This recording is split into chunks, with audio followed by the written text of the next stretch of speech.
آج ہم ذرائع کی روشنی میں تاریخ اسلام کی ایک ایسی شخصیت پر بات کریں گے جن کا نام عزم و ہمت کی ایک علامت سمجھا جاتا ہے، سلطان محمد فاتح۔ جی بالکل۔ اور خاص طور پر ان کا وہ شہرہ آفاق کارنامہ قسطنطنیہ کی فتح، جس نے واقعی دنیا کا نقشہ ہی بدل دیا۔ بلا شبہ ایک تاریخ ساز واقعہ تھا۔ تو ہمارے پاس جو معلومات ہیں ان کی بنیاد پر کوشش کریں گے کہ اس عظیم کامیابی کے پیچھے کی وہ منصوبہ بندی کیا تھی، سلطان کی تربیت کیسے ہوئی اور اس واقعے کے اثرات کیا رہے۔ جی ضرور۔ تو آئیے اس دلچسپ موضوع کی گہرائی میں چلتے ہیں۔ سلطان کی شروعات کیسے ہوئی؟ کہاں سے یہ کہانی شروع ہوتی ہے؟ دیکھیں، سلطان محمد ثانی جو ہیں وہ 30 مارچ 1432 کو ادرنا میں پیدا ہوئے اور ان کی تعلیم و تربیت پر شروع سے ہی خاص توجہ دی گئی۔ اچھا۔ جی، یہ بات کافی حیران کن ہے کہ صرف 8 سال کی عمر میں انہوں نے قرآن پاک حفظ کر لیا تھا۔ 8 سال کی عمر میں؟ جی ہاں، اور صرف یہی نہیں، کم عمری میں ہی کئی زبانیں جانتے تھے۔ ترکی، عربی، فارسی تو ظاہر ہے، لیکن ساتھ میں لاطینی، یونانی، کل ملا کر کوئی 7 زبانوں پر عبور حاصل تھا۔ 7 زبانیں؟ یہ تو غیر معمولی بات ہے۔ کیا یہ صرف علمی قابلیت تھی یا اس کے پیچھے کوئی بڑا مقصد بھی تھا؟ بالکل، یہ صرف علم حاصل کرنا نہیں تھا۔ ان کے ایک استاد تھے شیخ آغا شمس الدین، وہ ایک بڑی روحانی شخصیت مانی جاتی ہیں۔ جی۔ انہوں نے، آپ کہہ سکتے ہیں کہ بچپن سے ہی سلطان کے ذہن میں یہ بات ڈال دی تھی کہ قسطنطنیہ کو فتح کرنا ہے۔ یہ ایک طرح سے ان کی تربیت کا حصہ بن گیا تھا کہ یہ شہر اسلامی سلطنت کا حصہ بنے گا۔ یعنی مقصد بہت واضح تھا شروع سے ہی۔ تو پھر تخت نشینی اور اس مقصد کی طرف عملی قدم کیسے اٹھایا گیا؟ وہ پہلی بار تو، جیسے آپ نے کہا، بہت کم عمری میں، صرف 12 سال کی عمر میں 1444 میں تخت پر بیٹھے۔ ہاں، 12 سال تو بہت کم عمر ہے۔ جی، لیکن اس وقت ان کے والد سلطان مراد ثانی حیات تھے تو اختیارات محدود تھے۔ اصل حکمرانی تو 1451 میں شروع ہوئی جب والد کا انتقال ہوا۔ اچھا۔ اور تخت سنبھالتے ہی ان کی اولین ترجیح، پہلا اور سب سے بڑا ہدف بالکل واضح تھا: قسطنطنیہ کو فتح کرنا۔ لیکن قسطنطنیہ، وہ تو صدیوں سے ایک ناقابل تسخیر قلعہ مانا جاتا تھا، خاص طور پر اس کی دیواریں۔ یہ چیلنج کتنا بڑا تھا؟ بہت ہی بڑا چیلنج تھا۔ مطلب اس شہر کی فصیلیں کوئی معمولی نہیں تھیں، 3 تہوں پر مشتمل تھیں، اور اس زمانے کے حساب سے دنیا کی مضبوط ترین دفاعی لائن سمجھی جاتی تھیں۔ صحیح۔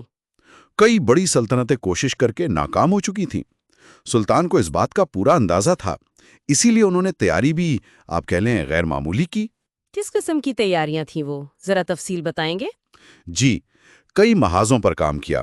ایک تو یہ کہ اپنا توپ خانہ بہت جدید بنایا۔ انہوں نے ایک ہنگری انجینئر تھا، اوربان، اس کی مدد لی۔ اچھا۔ اور اس سے اس وقت کی سب سے بڑی توپیں بنوائیں۔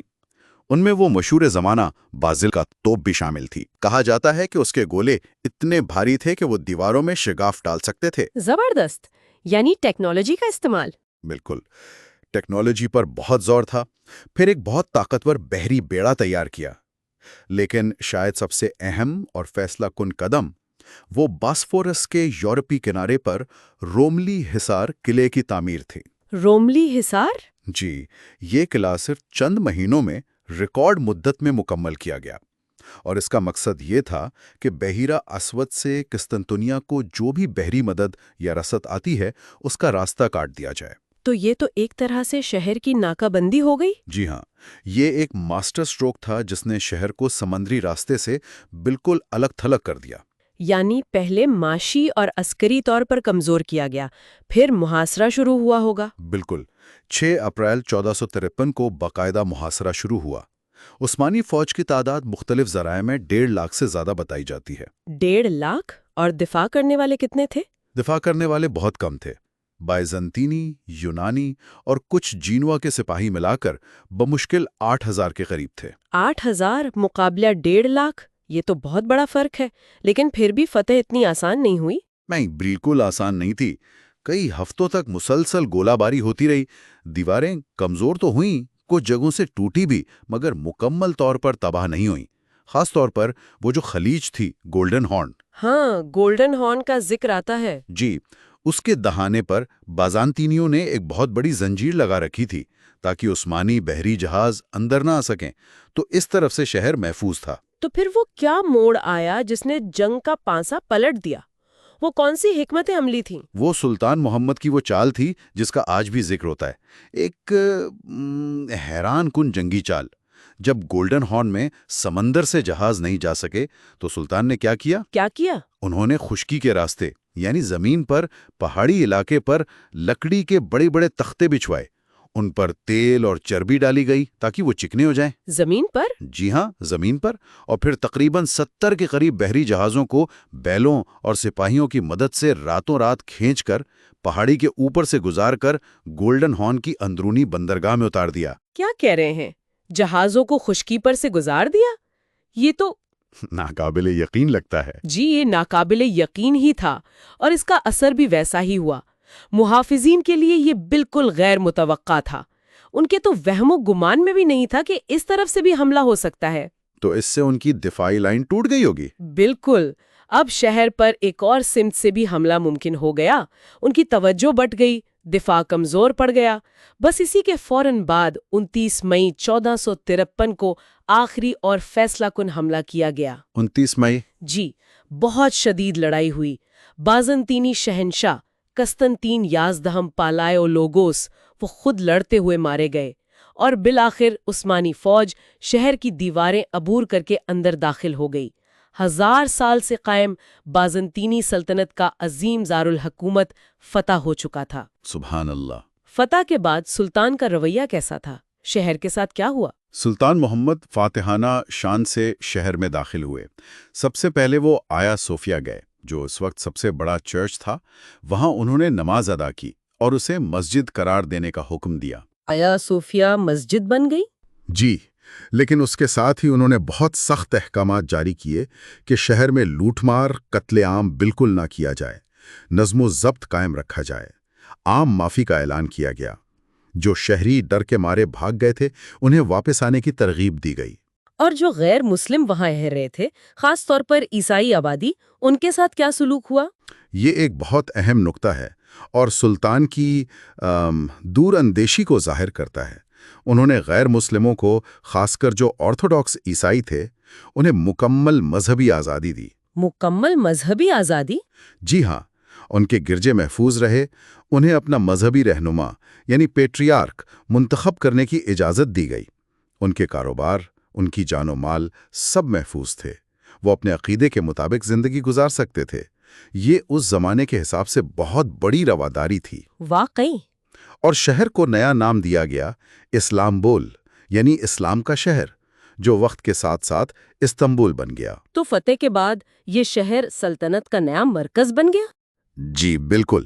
قسطنطنیہ یا اب اسلامبول سلطنت عثمانیہ کا نیا دارالخلافہ بنا۔ سلطان نے یہاں بڑے پیمانے پر تعمیر نو اور نئی تعمیرات کروائیں، جیسے مشہور توپ کاپی محل۔ ہاں، توپ کاپی کا نام تو سنا ہے۔ جو صدیوں تک عثمانی سلاطین کی رہائش گاہ رہا۔ پھر عظیم الشان فاتح مسجد اور اس سے ملحقہ مدرسے وغیرہ کا کمپلیکس بنوایا۔ صرف یہی نہیں، انہوں نے سلطنت کے انتظامی ڈھانچے کو بھی بہت بہتر بنایا، باقاعدہ قوانین مرتب کروائے، بیوروکریسی قائم کی، تعلیم کو بہت فروغ دیا۔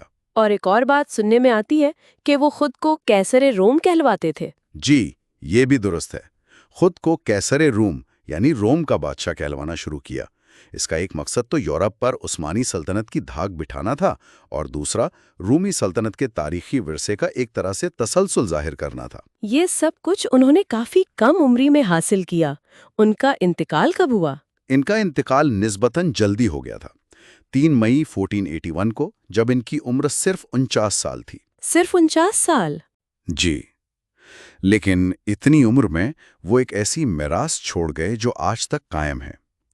قسطنطنیہ کی فتح صرف ایک شہر پر قبضہ نہیں تھا، یہ تاریخ کا ایک اہم موڑ تھا۔ ایک عہد کا خاتمہ یعنی بازنطینی سلطنت کا خاتمہ، اور ایک نئے عالمی طاقت یعنی سلطنت عثمانیہ کے عروج کا نقطہ آغاز۔ واقعی، سلطان محمد فاتح کی شخصیت اور ان کے کارنامے بہت متاثر کن ہیں۔ ایک نوجوان حکمران جس نے ایک ایسا خواب پورا کیا جو صدیوں سے دیکھا جا رہا تھا۔ اور یہ سمجھنا اہم ہے کہ ان کی کامیابی صرف فوجی طاقت کی وجہ سے نہیں تھی۔ اس کے پیچھے گہری منصوبہ بندی تھی، علم کا حصول تھا، نئی ٹیکنالوجی جیسے وہ توپیں ان کا استعمال تھا، ایک غیر معمولی قیادت تھی، اور سب سے بڑھ کر ایک اٹل عزم تھا کہ یہ مقصد حاصل کرنا ہے۔ بالکل، اور شاید یہی وہ نقطہ ہے جس پر آج بھی غور کیا جا سکتا ہے نا؟ تاریخ ہمیں صرف ماضی کے قصے نہیں سناتی۔ جی، سبق سکھاتی ہے۔ ہاں، سبق سکھاتی ہے۔ یہ بتاتی ہے کہ بڑے مقاصد کے لیے صرف خواہش کافی نہیں ہوتی۔ سلطان فاتح کی زندگی سے یہی نظر آتا ہے کہ ایک واضح ویژن ہو، علم ہو، منصوبہ بندی ہو، جدید ذرائع کا استعمال ہو، اور پھر اس پر عمل کرنے کا پختہ ارادہ۔ یہ سب چیزیں مل کر ہی تاریخ ساز کامیابیاں ممکن بناتی ہیں۔ صحیح کہا آپ نے۔ تو یہ سوچنے کی بات ہے کہ یہ اصول آج ہمارے انفرادی اور اجتماعی مقاصد کے لیے کیا معنی رکھتے ہیں۔